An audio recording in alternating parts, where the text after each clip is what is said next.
Welcome back to my channel where we listen to spooky stories and eat some yummy food together. I got a new lipstick finally. Loving the color. I would wear this in my everyday type of look. Shout out to the girl at Shoppers who helped me out picking this brand. We're gonna see if we have better luck with this lipstick. Today I'm kind of terrified because we're gonna be talking about dopplegängers, and weirdly enough, the other day we were all outside, me, my two sons, and my partner, and he literally says, "I just saw your doppelganger down the street." I was like, what the fuck do you mean? Mind you, I haven't told him that we're doing a video about doppelgangers. I haven't told him that I've even been looking into those stories or anything. He said she looked exactly like me, was wearing the exact same outfit, had the hair up in a messy bun, like literally looked like me, but was down the street, our street a little bit, and crossed the street. I was like, here's the thing, I've never encountered a doppelganger before, like truly, whether it was me or a relative or a friend. I've never ever encountered that before. And then, all of a sudden, my doppelganger appears. I'm so scared. I've heard a couple of mixed things about doppelganger sightings. A lot of people believe it to be like a misfortune or a sign of impending death is coming your way. A lot of people believe that doppelgangers are meant to torment your life and cause a lot of misfortune, so I'm really upset that my doppelganger was sighted. Don't come for me, doppelganger. Don't come for me. I got enough going on. Okay. I don't need a doppelganger coming in and messing up my life even more than it is. Thank you. Okay, for today, for our food, we got some ribs. We got some maple, bacon, beans, yummy, some cucumber for some freshness, and of course some garlic toast. Oh, and Fuse iced tea. Sorry, my nail. Alright, let's get into our first bites.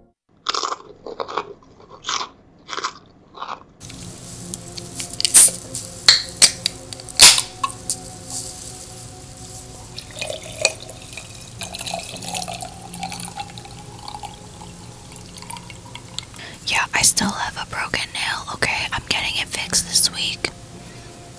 Don't judge me.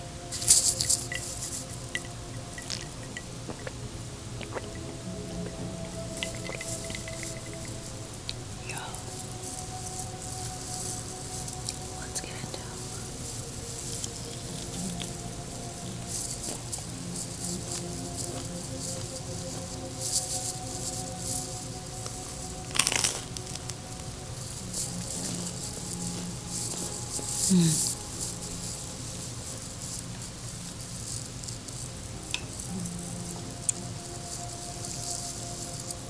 What the fuck? Y'all know I love my beans.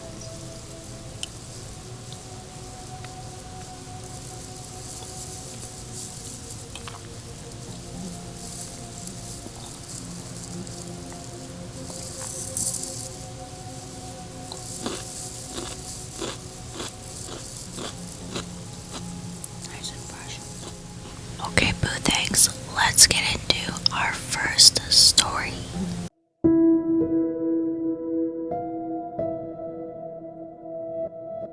Exactly as the title says, I saw an identical copy of myself when I was 12.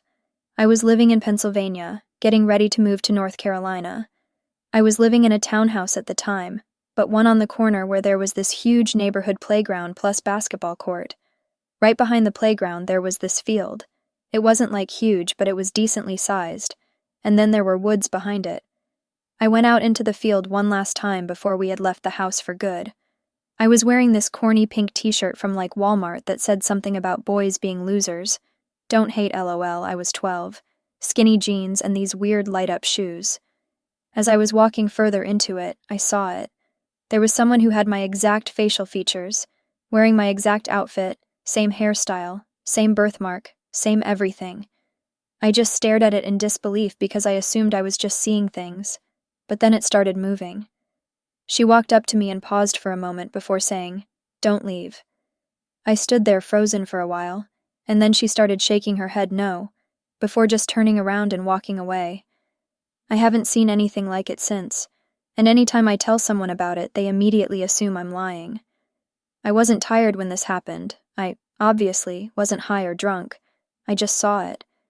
It wasn't like a brief reflection I could have seen in a body of water. We were standing around trees and dirt. It creeps me out to think about it, and I still don't know what it could mean. I've thought that maybe it's connected to these 2 kids in my neighborhood who always told me they could see and talk to ghosts, and when I asked them to prove it, they started listing my dead family members. I would have been 7 at the time, and they were 8 and 10. Neither of them knew my last name. Their parents didn't know my name to begin with. I would just see them at the park, and that happened.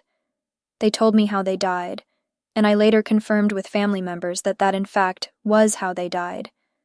I don't know how these 2 instances could be connected, but I feel like they somehow are. I don't know if they're connected. That's kind of what I love about all this stuff is, like, we don't know. The world is crazy.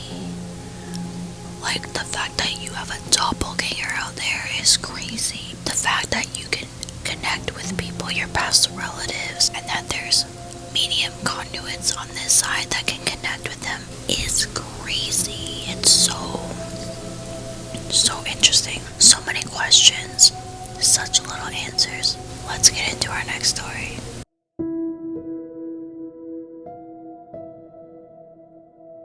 So, I believe this next one is like a fictional story, but still very interesting, and I would like to listen to it, so buckle in.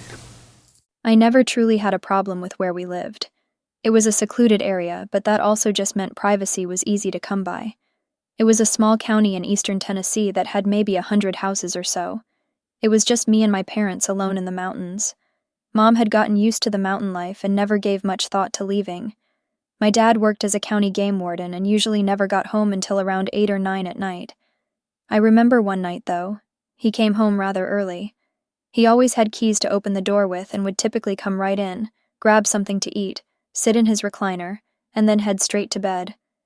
But tonight he came in and silently sat at the table, not moving or eating. He just sat there with his head in his hands. "Something wrong, Dad?" I asked him. He turned to look at me with a grim look of sadness crawling over his face. Oddly enough, it seemed to quickly contort to a look of concern now. Mike has been missing from the station for almost 2 days. Nobody has been able to track him down, and his family is becoming restless. Just been hard to face a wife and kids who think they've just lost their husband and father. "That's all, buddy," he told me, with an almost solemn tone to his voice. Mike was his partner for the past few years. He was a younger man, no more than maybe 30 years old. Mom came in and started having a conversation with Dad while I returned to the TV. Their voices both cracked from time to time. I presumed it was due to the gravity of the situation.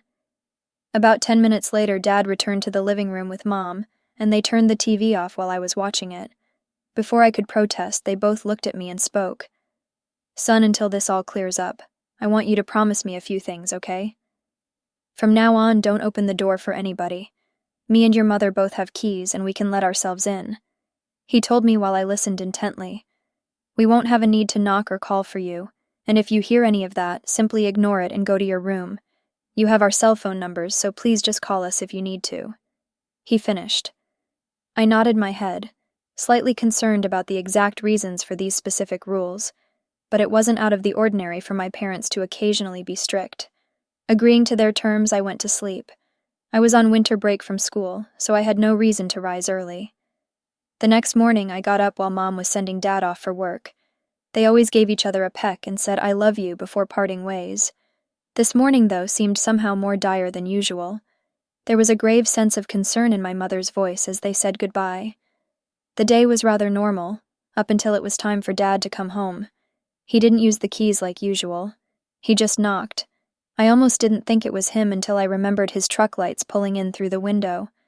I figured I'd play along and open the door with a funny face or a joke to greet him. But when I opened the door, I was only met with a furious father. "Trey, what was the one simple rule I told you to follow?" he said. His voice was stern and angered. "I'm sorry, Dad, I just knew it was you," I replied. "No, you didn't. You just thought it was me. I told you I would let myself in." His voice bellowed loudly at me. My mom walked in and seemed to try and calm him down. "Henry, he's just confused, and I'm sure he won't make the mistake again. Go easy on him," my mom said softly. Dinner was quiet that night. Between Dad being furious with me and Mom trying to keep the peace, you could cut the tension with a knife. Mom tried breaking the ice. "Any updates on Mike?" she asked. "We got a call this morning. They found him down by Deer Point Creek," he said, sounding somewhat hopeless. "Well, that's great. I'm sure his family was relieved," Mom said to him. Dad looked up with tears in his eyes. It took a moment, but both me and Mom realized the gravity of the situation. Mom never asked if he was found alive, and now somehow, we knew she didn't need to. "Look at me, both of you," Dad said in a demanding voice. "I don't know if it's a person or a thing, but right now this mountain isn't safe. I can't explain the testimonies and stories that I got surrounding Mike, but I know that whoever did this is smart," he told us. "They're posing as other people, pretending to be someone they're not so that they can get in their homes and lives," he said. Dad looked over at me and saw the concern in my eyes. He excused me from the table and said he loved me before sending me to my room so he and Mom could talk. I tried listening, but I couldn't make out what was being said. Mike, wife, body, 2 weeks old, hiding, house, 2, missing, is all I could make from their chat. That night I had trouble sleeping. The jumbled words I had made out played in my head over and over like a blank record. I tried piecing together the bits of conversation that I had heard. So far I had, Mike's wife said, body 2 weeks old, someone hiding in the house, 2 kids missing. I shuddered at my concoction of the mind. What I made up Mike's wife said his body was found to be 2 weeks old, even though they found it this morning and apparently he was only missing for a few days. That begs the question of who was with his family all that time. My thoughts were interrupted by a knock at the window that made my heart stop. It was too dark to see anything, but the person knocked again. "Trey, can you let me in?" he said.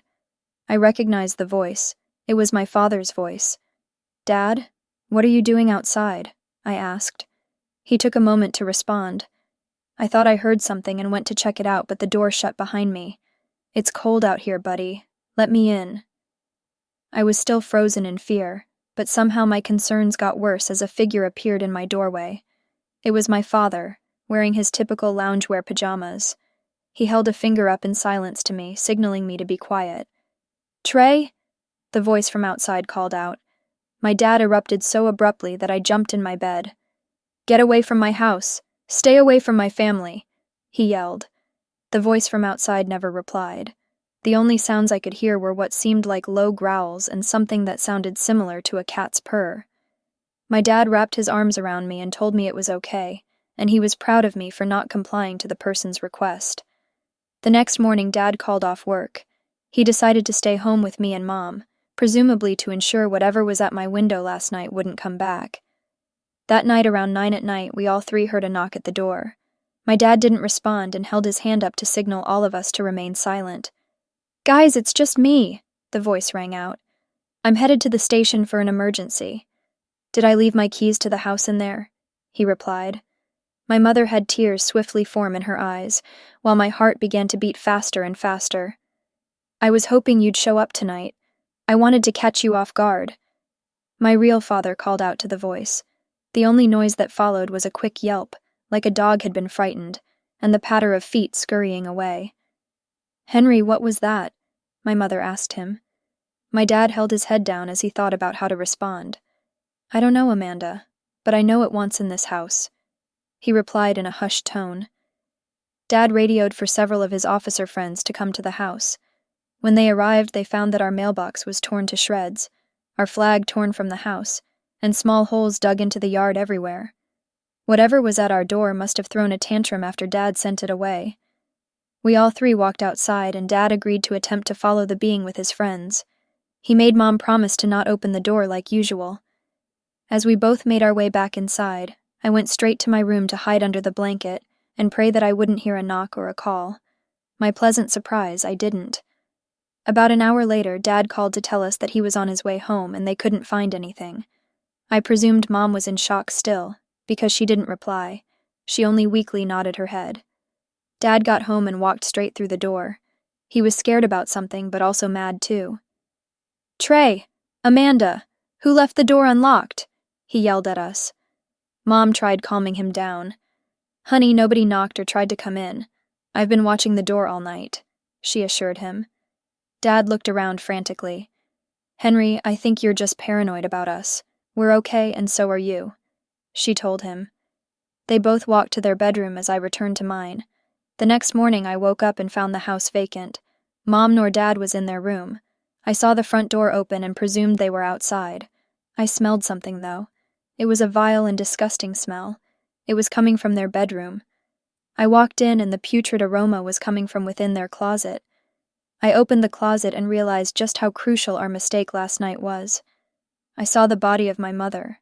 A single slash wound in her neck had caused blood to spill out everywhere on the carpet. I cried as I stood there and fell to my knees. My own mother, dead in front of me. As I looked at her body, my mind began to flare as if I had noticed something without actually noticing it. My mother didn't have a mole under her eye. As a matter of fact, her eyes were uneven, with her left eye almost drooping below her nose. She had no teeth, but upon further inspection she had no place for them. This woman or thing wasn't my mother at all. As that thought crossed my mind, I looked up to see both of my parents storm into the room with the police. This story is so captivating. It's like everyone's doppelganger, or it could be a mimic. Honestly, sometimes I feel like they could be the same thing. I don't know. I'm hoping that these evil doppelgangers, I just don't understand.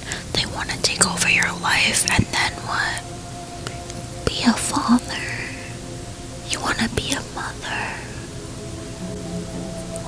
You want to clean the house and make dinner every day. Go ahead. Or what is the purpose? I would love to know.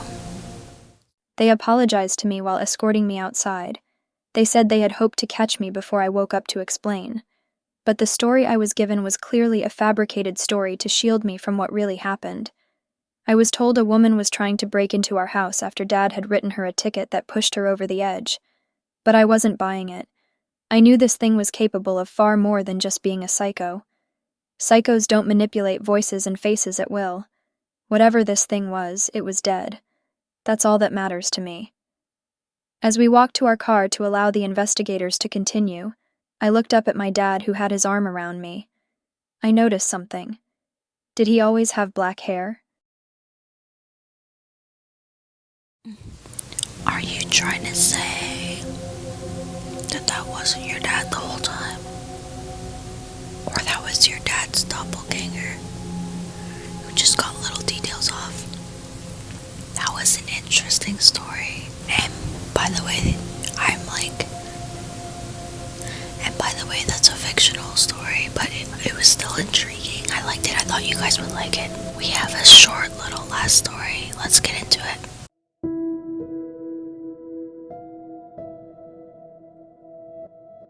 I believe it 100%, and I believe is something about the place you guys were at.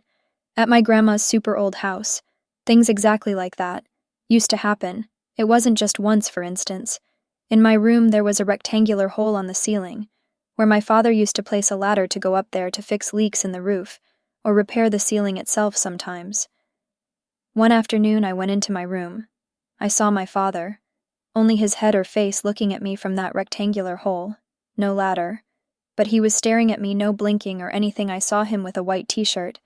I was expecting him to say something like, "Give me the hammer," or anything like that, because of the serious way he was looking at me. While I was crossing my room on the way to the balcony, I had to pass under his head looking at me to reach the balcony. We just locked eye contact while I crossed the room, but he did not say anything. I reached the balcony thinking why he did not say anything. Then in the balcony I looked to my left, and at that second my father was arriving home driving his MB 18-wheeler truck, now saying hello to me. Right away I looked to the rectangular hole. It was black empty. I just ran outside the house very concerned. Some other stuff happened to me and other family members in that house. And I believe it is paranormal, and it is a geographic issue. It is something about that place. Underground mystery, who knows, maybe one day the veil will be lifted. Let's hope that the veil stays closed, okay? We don't need our doppelgangers coming out. We don't need mimics coming out. That would be so scary, because you're looking at your dad, you're like convinced that he's right there, but he's just staring at you, not saying anything. It's like weird. Comment down below, guys, if you've ever had an encounter with a doppelganger or anything of that nature. If you've ever had an encounter with a doppelganger, comment down below, guys. I want to hear all of your stories, and let me know what your experience was. Was it a good one? Was it a bad one? Did anything happen afterwards? I need to know, because my doppelganger was sighted. My doppelganger was sighted, and I just need to know what is up.